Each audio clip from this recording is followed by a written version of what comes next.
আচ্ছা মুড়ি মুড়ির ইংরেজি হচ্ছে ড্রাই রাইস।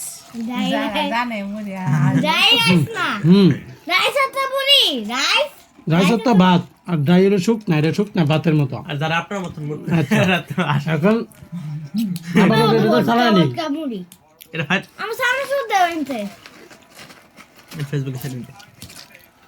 এটা এটা এটাকে কি বলে পেঁয়াজু, পেঁয়াজু। এই পেঁয়াজুটা কোন মোল্লা দোকানে কিনা না? এরকম আরো ভিডিও চাইতে চ্যানেলের সাব ফলো করতে।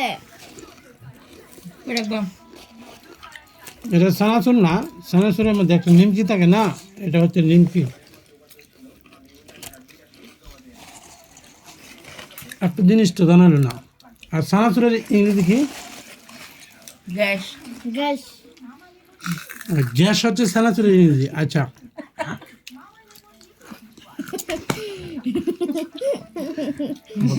অর্থাৎ সানাসুর খেলে গ্যাস হয়, সুতরাং সানাসুরের ইংরেজি গ্যাস।